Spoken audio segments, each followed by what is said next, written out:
와 같이 내가 들었다. 한때 부처님께서 대비구 38,000 인과 보살마살들과 함께 사이국 왕사성 기수급 고도관에 계셨다. 그때 세종께서는 많은 대중을 거느리시고 남쪽으로 가시다가 한 무더기에 뼈가 있는 곳에 이르렀을 때 열애께서는 몸을 땅에 대고 그 뼈에 예배하셨다. 안왕과 대중은 깜짝 놀라 부처님께 여쭈었다.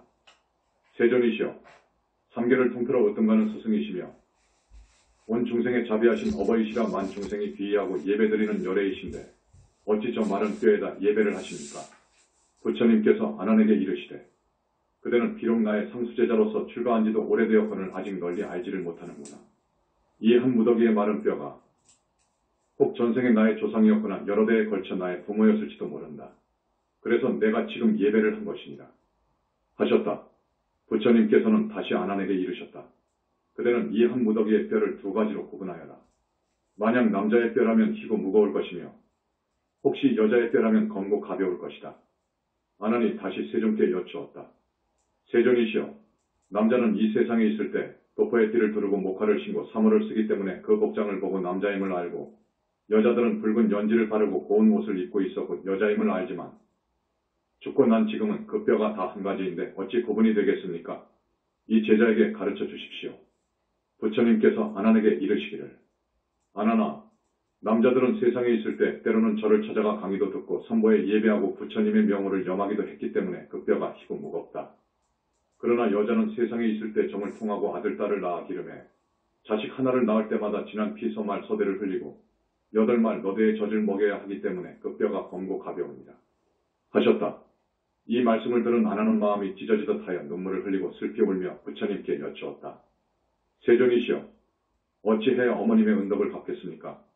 부처님께서 안한에게 말씀하셨다. 그대는 잘 듣고 또 잘 들어라. 내 이제 그대를 위해 차근차근 설해 주리라. 어머니가 아기를 베고 있는 10달 동안의 쓰린 고통은 이루 말할 수 없느니라.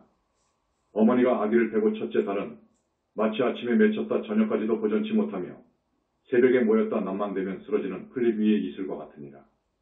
어머니가 아기를 베고 둘째 달은 마치 우유방울을 떨어뜨린 것 같고 어머니가 아기를 베고 석 달이 되면 마치 피가 엉긴 듯하고 어머니가 아기를 베고 넉 달이 되면 차츰 사람의 모습을 갖추게 되며 어머니가 아기를 베고 5달째는 뱃속에서 5부분의 모양이 생기느니라.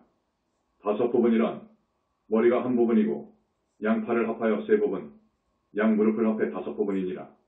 어머니가 아기를 베고 6달째는 어머니 뱃속에서 어린 아기의 6정기가 생기느니라.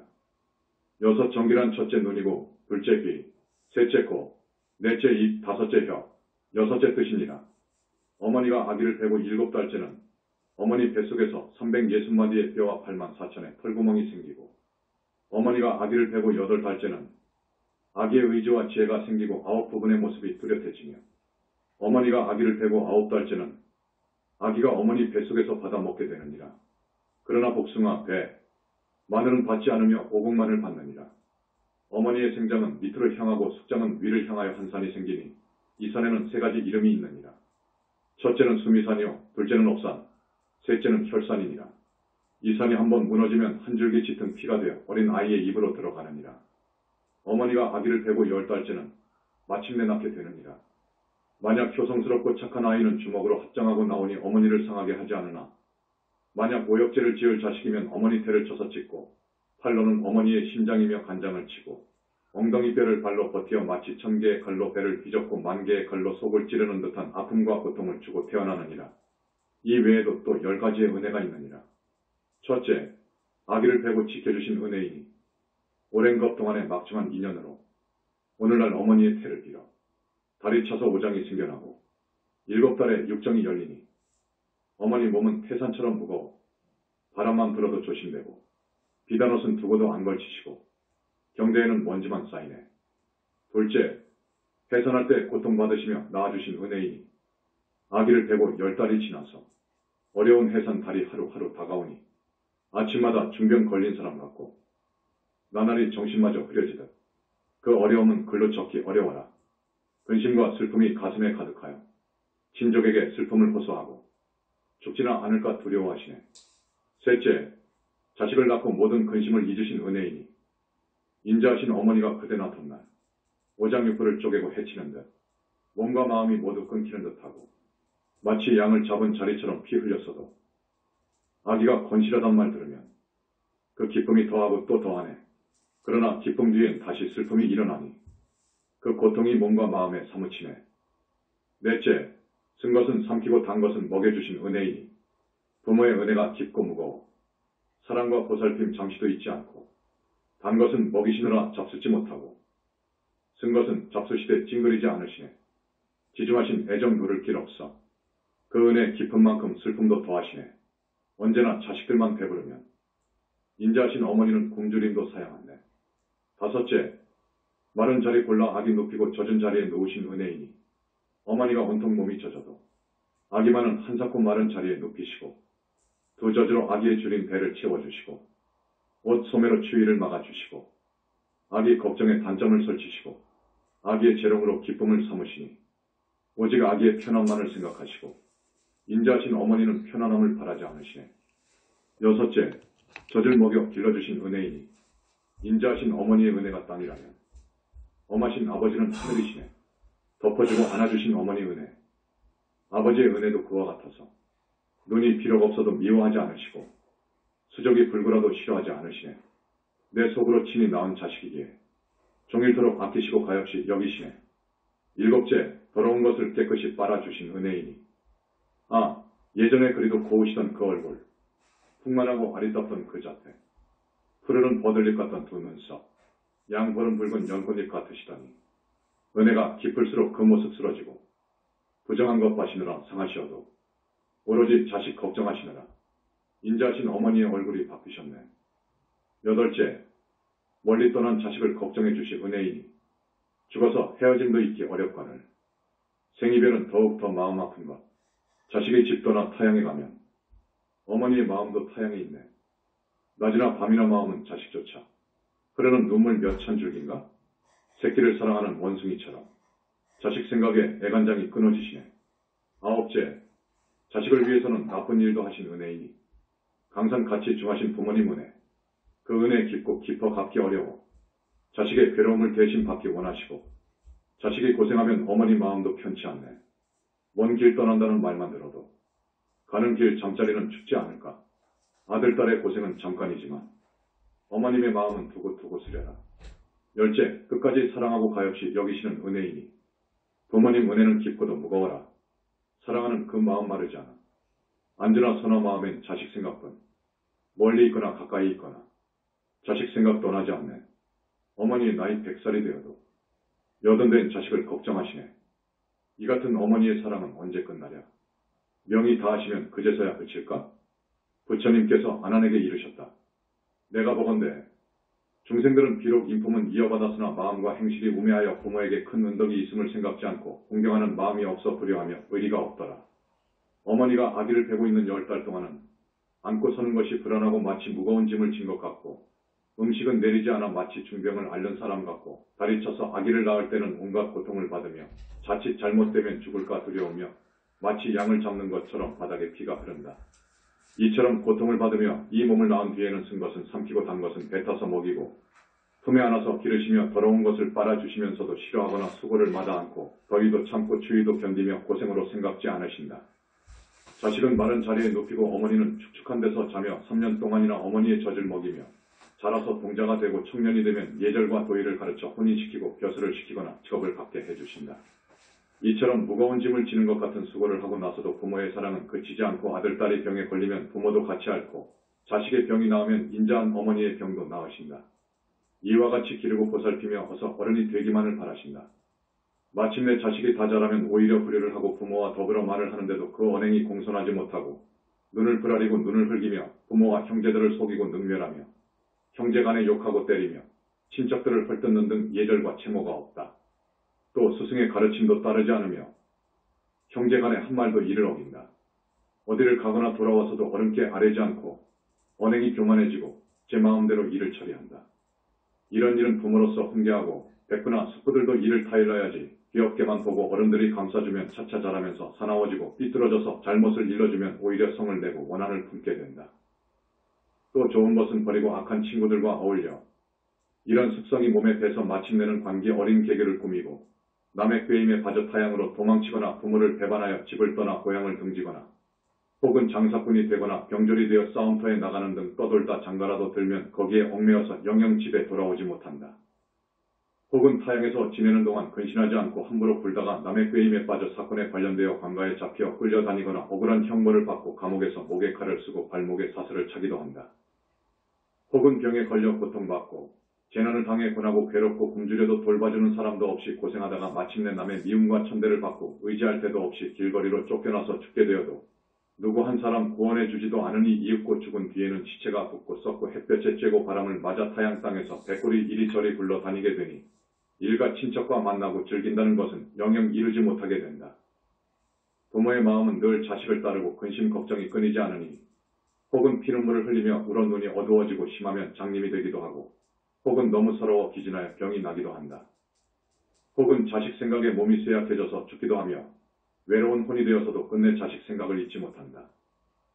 또 듣자니 자식이 효도와 의리를 숭상하지 않고 나쁜 무리와 어울려 건달패가 되어 해로운 일만 즐겨서 하고 다툼질이나 도둑질로 마을의 풍속을 어지럽히고 술과 노름을 일삼고 많은 잘못을 저질러 형제들에게 누를 끼치고 부모를 괴롭히고 행패를 부리며 새벽에 집을 나가면 밤늦게 돌아와서 부모의 근심을 더해주고 부모가 어찌 지내며 추운지 더운지도 아랑곳하지 않으며 조석 초하루 걸음이 되어도 문안드리지 않으며 부모를 편히 모실 생각은 아예 하지도 않으며 부모가 늙고 쇠약해지면 남이 보기 부끄럽다고 또한 부모 중 어느 한쪽이 홀로 되어 쓸쓸히 지내게 되면 마치 잠시 머물고 있는 손님처럼 대하고 기거하는 방에 먼지나 흙이 쌓여도 청소하지 않으며 부모님이 기거하는 곳에 들려 문안하거나 보살피는 일이 없고 춥거나 덥거나 굶주리거나 목이 마르거나 아랑곳하지 않고 일체 단절하고 사니 부모는 낮이고 밤이고 늘 탄식하고 슬퍼하며 지내신다.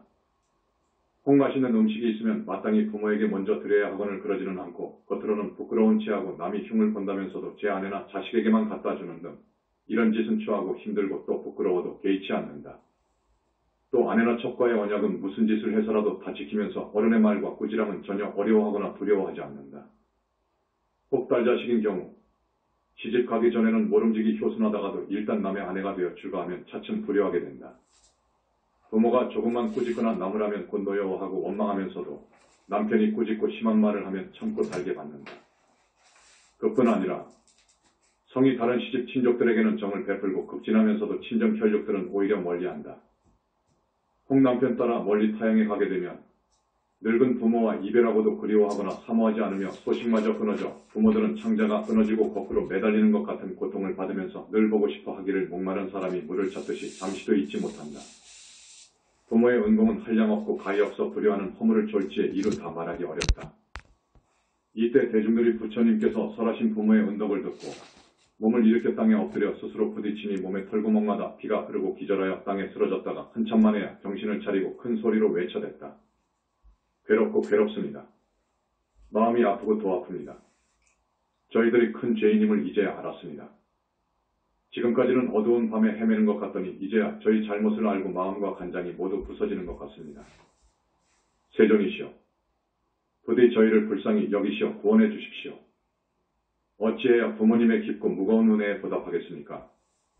이때 열애께서는 8가지 깊고도 무거운 미묘한 목소리로 여러 대중들에게 말씀하셨다. 그대들은 잘 듣거라. 내 이제 그대들을 위해 알아듣기 쉽게 설해주리라. 가령 어떤 사람이 왼쪽 어깨에 아버지를 오른쪽 어깨에 어머니를 태우고 살갗이 닳아서 뼈가 드러나고 뼈가 닳아서 골수가 드러나도록 수미산을 100,000번 돌아도 부모의 깊은 은혜를 다 갚지 못하리라. 가령 어떤 사람이 흉년을 만나 부모를 위해 자신의 몸을 티끌처럼 잘게 다져서 공양하기를 몇천 겁 동안 한다 해도 깊은 부모의 은혜를 다 갚지 못하리라. 가령 어떤 사람이 자신의 눈동자를 예리한 칼로 도려내서 부모님을 위해 부처님께 공양하기를 100,000겁 동안을 한다 해도 깊은 부모의 은혜를 다 갚지 못하리라. 가령 어떤 사람이 부모를 위해 자신의 몸을 100,000자루의 칼로 찔러 좌우로 쑤시기를 100,000겁 동안을 거듭한다 해도 깊은 부모의 은혜는 다 갚지 못하리라. 가령 어떤 사람이 부모를 위해 자기 몸에 불을 붙여 등을 삼아 부처님께 공양하기를 100,000겁을 하더라도 깊은 부모의 은혜를 다 갚지 못하리라. 가령 어떤 사람이 부모를 위해 뼈를 부수고 골수를 빼내고 100천의 창으로 한꺼번에 몸을 찌르기를 100,000겁을 거듭한다 해도 깊은 부모의 은혜는 다 갚지 못하리라. 가령 어떤 사람이 부모를 위해 뜨거운 무쇠 덩어리를 삼켜 온몸이 타고 찢어지도록 하기를 100,000겁 동안을 거듭한다 해도 깊은 부모의 은혜는 다 갚지 못하리라. 부처님의 말씀을 듣고 있던 대중들은 눈물을 흘리고 슬피 울면서 부처님께 여쭈었다. 세존이시여, 이제야 저희들이 참으로 큰 죄인임을 알았습니다. 어찌해야 깊고 깊은 부모님의 은혜에 보답하겠습니까? 부처님께서 제자들에게 이르시기를, 그대들이 부모님의 은혜에 보답하고자 하거든 부모님을 위해 이 경을 쓰고 부모님을 위해 이 경을 독송하고 부모님을 위해 자신의 죄와 잘못을 뉘우치고 부모님을 위해 삼보에 공양하고 부모님을 위해 제계를 지켜받들고 부모님을 위해 보시를 해서 복을 지어라.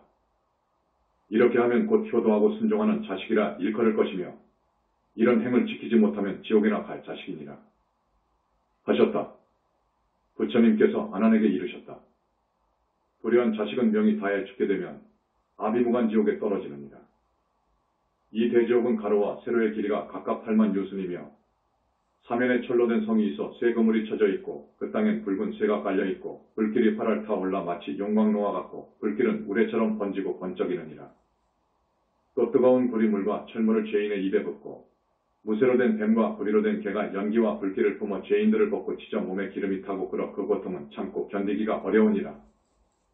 또 쇠채찍과 쇠꼬챙이와 쇠망치, 쇠창살, 칼등이 바람개비처럼 돌고 마치 구름과 비처럼 하늘에서 쏟아져 찌르고 배고 하느니라. 죄인들이 이처럼 벌받기를 몇 겁을 해도 쉬지 않고 끊이지 않으며 또 다른 지옥에 들어가서 머리에 불화로를 이고 다니기도 하고 몸이 무쇠수레에 찢기기도 하고 또 창자며 뼈와 살이 이리저리 불에 타기를 하루에도 1000번 만번 거듭하느니라. 이런 고통을 받는 것은 바로 전생의 오역죄와 불효를 저지른 죄 때문입니다. 대중들은 부모의 은덕에 대한 부처님의 설법을 듣고 눈물을 흘리고 슬피 울면서 부처님께 여쭈었다. 저희가 어찌해야 깊고 깊은 부모의 은덕을 갚을 수 있겠습니까? 부처님께서 대중들에게 이르셨다.